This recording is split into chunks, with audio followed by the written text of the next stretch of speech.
اب تیسری بات کی طرف چلتے ہیں۔ تیسری بات یہ ہے، نبی علیہ السلام نے تیسری کون سی بندش ہے جس کو توڑ ڈالا؟ وہ ہے تہذیب و تمدن کی بیڑیاں توڑ ڈالی ہیں۔ آج لوگ تہذیب و تمدن کو خدا بنا لیتے ہیں اور یہاں تک غلط فہمی کے شکار ہیں، جی یہ جو داڑھی ہے نا یہ تو عرب کلچر کا حصہ تو دین کا حصہ تو تھا ہی نہیں۔ انا للہ و انا الیہ راجعون۔ کتنی بڑی غلط فہمی ہے۔ عرب کلچر کے اندر چاہے جتنی بھی برائیاں ہوں، انبیاء کی تعلیمات کے بقایات موجود تھے۔ عرب کلچر اتنا اہم ترین ہے کہ اسلام سب سے پہلے اسی عرب کلچر میں اترا۔ یہ دو چیزیں آپ کو بتا رہا ہوں، ایک تو عرب کلچر کے اندر انبیاء کی تعلیمات کی بقایات موجود تھیں، ایک پھر عرب کلچر کی امپورٹنس اور اس کی اہمیت دیکھیں، آخری دین عرب کلچر میں اترا۔ اب جب دین عرب کلچر میں اترا تو اس دین نے عرب کلچر کو دیکھا، اس دین نے عرب کلچر کو دیکھا۔ عرب کلچر کے اندر جو چیزیں دین کے 100% مطابق تھی اسے قبول کر لیں، کیونکہ وہ عرب کلچر کی ذاتی نہیں تھی، وہ انبیاء کی تعلیمات کی بقایات تھیں۔ من وعن دین نے ان کو قبول کر لیا۔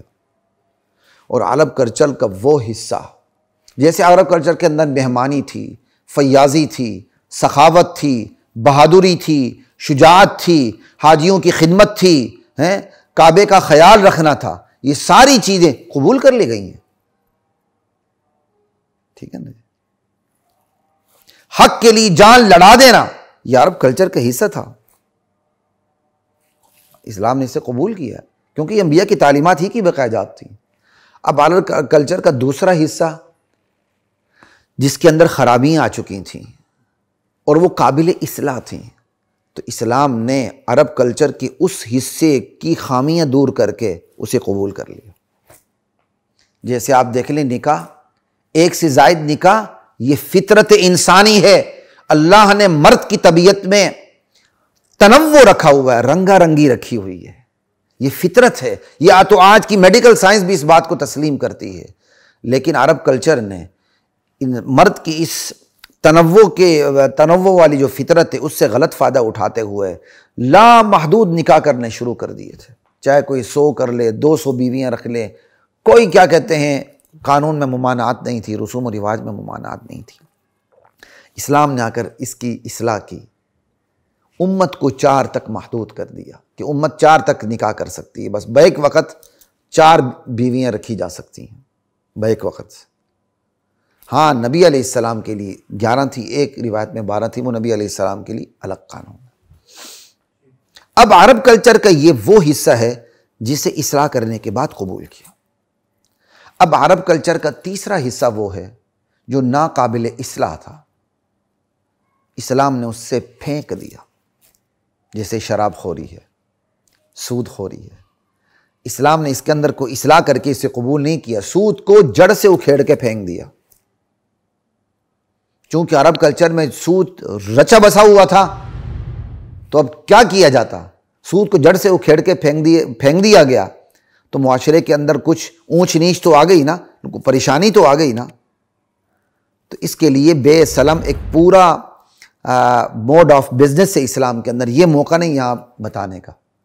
اس کے اندر ایڈوانس پیسے پہلے دیے جاتے ہیں، جو چیز لی جاتی ہے وہ بعد میں لی جاتی ہے۔ مثال کے طور پر ایک کسان ہے، اس سے آپ نے معاہدہ کر لیا کہ بھائی مجھے 2 من گندم چاہیے، وہ ایڈوانس پیسے پہلے لے لیتا، 2 من گندم بعد میں دیتا ہے۔ یہ بے سلم کی ایک میں نے چھوٹی سی مثال آپ کو دے دی، اس کی شرائط اپنی جگہ ہیں۔ وہ ایک شرائط یہ بھی ہے کہ وہ جس وقت کا آپ کہہ رہے ہیں کہ اس وقت میں نے یہ فصل آپ سے لینی ہے، یہ گندم آپ سے لینی ہے، اس وقت بظاہر امکان اس فصل کی موجودگی کا ہو، اور یہ امکان نہ ہو فی الحال کہ اس وقت وہ مارکیٹ سے غائب ہوگی۔ اور خاص کھیت کا بھی آپ کیا شرط نہ لگائیں کہ مجھے اسی کھیت کی گندم چاہیے، کیا پتہ اس کھیت کی گندم تباہ و برباد ہو جائے۔ یہ فائدہ کسانوں کے لیے دیا گیا، کیونکہ پہلے کسان جب سود کی ممانعت سے پہلے ایسے کرتے تھے، سود پر پیسہ اٹھا لیتے تھے، پھر وہ اپنی کاشتکاری کرتے تھے، پھر وہ سود کی رقم ادا کرتے تھے، اپنے گھر کا خرچ چلاتے تھے۔ اسلام نے جب سود کی ممانعت کر دی تو ایک سہولت یہ بھی رکھ دی، ہاں بھائی تم ایڈوانس کی رقم پہلے لے لو، جو تم نے پہلے کیا کہتے ہیں فصل دینی ہے، تم ایڈوانس پہلے لے لو، اور تم جو مبیع ہے، جو جس چیز کی خرید و فروخت ہونی ہے، تم وہ بعد میں ادا کر دو۔ اس کی پھر الگ شرائط ہیں۔ خیر، اسلام نے انسانی فطرت اور ان کی ضروریات کا خیال رکھا ہے۔ یہ میں نے ویسے ایک ٹچ دے دیا، فقہی مسئلہ، کسی کو سمجھ میں آ جائے بہت اچھی بات، نہ آ جائے کوئی بات نہیں، بس اتنی بات یاد رکھیں کہ اسلام نے کیا کہتے ہیں تیسرے نمبر پر رسوم اور عرب کلچر کا وہ حصہ جو قابل اصلاح ناقابل اصلاح تھا اسے رد کر کے پھینک دیا۔ اس میں سود ہے، سود ناقابل اصلاح تھا، جڑ سے اکھیڑ کے پھینک دیا۔ اب بھی سے جو تھوڑا بہت نقصان ہو رہا تھا وہ بے سلم کی صورت میں اسلام نے پورا کر دیا کہ بے سلم کی اجازت دے دی، ایڈوانس پیسے پہلے لی جائیں اور جو چیز خریدی گئی وہ بعد میں دی جائے، یعنی جو چیز خریدنے کی بات ہوئی، معاہدہ ہوا، وہ چیز بعد میں دی جائے۔ اس کی الگ فقہی تفصیلات ہیں۔ اسی طرح آپ یہ دیکھیں، شراب خوری عرب کلچر کا حصہ تھا۔ شراب خوری کی جب بھی بات آتی ہے مجھے اپنی چائے پینے کی عادت بلکہ لت یاد آ جاتی ہے۔ چائے کے بغیر ہمارا گزارا نہیں، چائے کے بغیر میں یہ پروگرام نہیں کر سکتا۔ اللہ تعالیٰ یہ عادت سے میری جان چھڑا دے، میں خود اس عادت سے تنگ ہوں۔ اس سے میں دیکھتا ہوں کہ عرب کتنے شراب کے نشئی تھے، لیکن یہ کوئی قابل اصلاح چیز نہیں تھی کہ بھئی وہ شراب جس سے نشہ کم پیدا ہو، یا بڑی کمال کی کوئی شراب ہو جس سے نشہ پیدا نہ ہوتا ہو، وہ حلال ہوگی، یہ حرام ہوگی، یا یہ حرام نہیں ہوگی۔ نہ، اسلام نے شراب خوری کو جڑ سے اکھیڑ کے پھینک دیا۔ لا الہ الا اللہ۔ تو خیر آپ کو یہ بتانا تھا کہ عرب کلچر کے 3 حصے تھے، ایک بالکل صحیح حصہ تھا جو اسلام نے قبول کر لیا، ایک قابل اصلاح حصہ تھا، اس کی اصلاح کر کے عرب کلچر کو اسلام کے اندر جگہ دے دی، اور ایک ناقابل اصلاح تھا، اس کو اٹھا کے پھینک دیا۔ تو یہاں بات کرنے کی یہ ہے کہ نبی علیہ السلام نے جو دوسرا کام کیا وہ یہ تھا کہ آپ نے تیسرا کام کیا، پہلے تو آباء و اجداد کی اندھی اتباع ختم کر دی، اور کیا کہتے ہیں رسوم و رواج کا تو گلے سے اتار ڈالا، اور تیسرا یہ کہ تہذیب و تمدن کی بیڑیاں توڑ ڈالیں۔ یہ ہے تہذیب و تمدن، بیڑیاں ایسی توڑ ڈالیں، جو چیزیں 100% صحیح تھی تہذیب و تمدن کی وہ قبول کر لیں، جو قابل اصلاح تھی اصلاح کے بعد قبول کر لیں، جو بالکل ناقابل اصلاح تھی اٹھا کے پھینک دیں۔ اب جب یہ تہذیب و تمدن کی یوں بیڑیاں توڑ دیں تو اللہ تعالیٰ تک پہنچنے کا راستہ انسانیت کے لیے ہموار ہو گیا۔ تو یاد رکھیے کہ تہذیب و تمدن بذات خود کوئی چیز نہیں، تہذیب و تمدن وہی قابل قبول ہے جو اسلام کے مطابق ہے۔ الحمدللہ میں اکثر لوگوں سے کہتا ہوں کہ یہ بھی میں سمجھتا ہوں کہ اہل علم اور دینداروں کی برکت ہے۔ یہ دیکھیں شلوار قمیض جو ہم پہنے ہوئے، یہ ہمارا کلچر ہے، یہ ہمارا کلچر 100% اسلامی لباس کے عین مطابق ہے۔ اللہ ذوالجلال کی قسم، عرب جو اتنا بڑا توپ دیتے ہیں یہاں تک، وہ اتنا اسلامی نہیں ہے جتنا یہ شلوار قمیض الحمدللہ اسلامی اور بالکل کمفرٹ ہے۔ وہ بھی دراصل عرب کا حصہ نہیں، عرب کلچر کا حصہ بعد میں بنا۔ اتنی لمبی توپیں، عورتوں کی طرح لباس پہن کے بندہ اس میں چل ہی نہیں سکتا، لڑ ہی نہیں سکتا، بھاگ ہی نہیں سکتا۔ مجھے جب میں 1997 میں الحمدللہ جب عالمی مقابلے میں تفسیر قرآن میں حصہ لینے پاکستان کی طرف سے سعودیہ گیا تھا، تو وہاں مجھے یمن کے ساتھیوں نے بات بتائی تھی کہ آپ جو لوگ لباس پہنتے ہیں شلوار قمیض، یہ اصل عرب کا اصل کلچر یہ تھا۔ یہ جو ہم لمبے جبے پہنتے ہیں یہ عرب کا اصل کلچر نہیں ہے۔ خیر یہ میں نے ویسے ایک بات انہوں نے سنائی تھی، میں نے آپ کو بتا دی۔ تو کلچر کوئی چیز نہیں ہوتی۔ آج یہ المیہ آ چکا ہے، بہت سے نام نہاد اسلامک اسکالر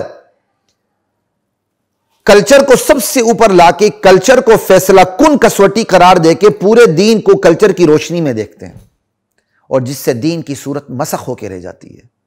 وہ دین کی وہی تعبیر کرتے ہیں جو کلچر کے مطابق ہو۔ یہی وجہ ہے 10 سال پہلے خود ان کی تعبیریں دین کے متعلق اور تھیں، آج 10 سال بعد حالات تبدیل ہوئے ہیں، وہ اپنے ہی باتوں سے رجوع کر چکے ہیں، اب ان کی تعبیریں مختلف ہیں۔ شاید 2-3 دن بعد 2-3 سال بعد اگر ان کو زندگی ملی تو ان کی تعبیریں اور مختلف ہو جائیں گی۔ ہم نے اسلام کو یہ کیا کہتے ہیں موم کی ناک بنا دی ہے، یا پاکستان کا آئین بنا دیا ہے۔ جو ڈکٹیٹر آتا ہے یا جسے 2/3 اکثریت حاصل ہوتی ہے، وہ اپنی مرضی سے آئین کی ناک موڑنا شروع کر دیتا ہے۔ ہم نے موم کی ناک بنائی ہوئی ہے اسے۔ ہم اسلام کے ساتھ یہ سلوک کلچر کی کلہاڑے سے کر رہے ہیں۔ کلچر کو کسوٹی قرار دے کر اسلام کی بنیادوں کو ہلایا جا رہا ہے۔ ایسے فتنہ پرور لوگوں سے، ایسے غامدیوں سے اپنی جان بچائیں جو کلچر کو کسوٹی قرار دے کر باقی پورے دین کو اسی کسوٹی میں دیکھتے ہیں اور دین کی تعبیر اسی کی روشنی میں کرتے ہیں، حالانکہ دین کسوٹی ہے، کلچر کو دین کی کسوٹی میں دیکھا جائے گا، وہی کلچر قابل قبول ہوگا جو دین کے مطابق ہے، اور وہ کلچر مردود ہوگا جو دین سے ہٹ کرے گا، دین سے متصادم ہوگا۔ لا الہ الا اللہ۔ یہ چند چیزیں میں نے آپ کو بتا دیں۔ قصے مختصر یہ کہ اسلام کو کلچر میں بند کرنے والے ہیں، وہ اسلام کو کلچر کی روشنی میں دیکھتے ہیں، کلچر کو کسوٹی قرار دے کر باقی پورے اسلام کو اس نظر سے دیکھتے ہیں، اور یوں پھر اسلام کی پوری صورت مسخ ہو کے رہ جاتی ہے۔ نقطے کی بات یہ ہے، کلچر کی روشنی میں اسلام کو دیکھا نہیں جائے گا، بلکہ اسلام کی روشنی میں کلچر کو دیکھا جائے گا۔ اسلام جس کلچر کو قبول کرے گا وہ قبول ہے، جسے اصلاح کے بعد قبول کرے گا وہ اصلاح کے بعد قبول ہے، جسے بالکل مردود قرار دے گا وہ بالکل مردود ہے۔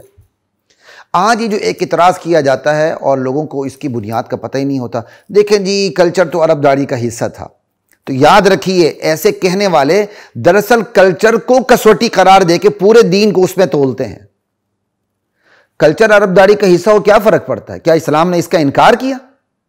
اسلام نے من وان اس کو قبول کیا ہے، اس کو دین بنا دیا ہے۔ یہی وجہ ہے جب عجم کے لوگ، عجم کے کیا کہتے ہیں، نبی علیہ السلام کے پاس سفیر حاضر ہوئے جن کی داڑیاں کٹی ہوئی، تو آپ نے رخ انور ان سے پھیر لیا تھا کہ یہ تم نے کیا شکل بنائی ہے۔ جب انہوں نے کہا ہمارے آقا نے، ہمارے بادشاہ نے یہ حکم دیا ہے داڑھی کٹانے کا، اللہ کے نبی نے برجستہ ارشاد فرمایا تھا میرے آقا نے تو مجھے حکم دیا ہے کہ میں داڑھی بڑھاؤں اور مونچھیں کٹاؤں۔ تو اس سے پتہ نہیں چلتا کہ نبی علیہ السلام نے اسے دین کا حصہ بنا دیا۔ تو اس لیے یاد رکھیے ان شیطانی مکر و فریب سے خود کو بچا کے رکھیں، اور اپنی اولاد کو بھی اور اپنے معاشرے کو اس سے بچا کے رکھیں۔ تو خیر آپ کے سامنے میں نے بات یہ رکھ دی کہ نبی علیہ السلام نے تیسرے نمبر پر جو بیڑیاں توڑ ڈالیں وہ کلچر، ثقافت، تہذیب و تمدن کی بیڑیاں تھیں، کہ جو بیڑیاں جب انسان ان بیڑیوں کی قید میں آ جاتا ہے تو پھر وہ دین کو کلچر کی روشنی میں دیکھتا ہے، نہ کہ کلچر کو دین کی روشنی میں دیکھتا ہے۔ افسوس آج جو بیڑیاں اللہ کے نبی نے توڑ ڈالی تھیں، جو بندش توڑ ڈالی تھی اور انسانیت کا راستہ اللہ کی طرف ہموار کر دیا تھا، آج محمد رسول اللہ کا کلمہ پڑھنے والے، لا الہ الا اللہ کہنے والے ان بیڑیوں کو خود لے رہے ہیں اور صاف کہہ رہے ہیں اور اپنے عمل سے بتا رہے ہیں، قول سے بھی بتا رہے ہیں کہ کلچر کو دیکھنا پڑے گا، اصل چیز تو کلچر ہے۔ بس لباس کو بھی کلچر میں روشنی میں دیکھنا، جسمانی خد و خال کو بھی کلچر کی روشنی میں دیکھنا، انا للہ و انا الیہ راجعون۔ خیر اس پر اتنی ہی بات کافی ہے، ہم آگے چلتے ہیں۔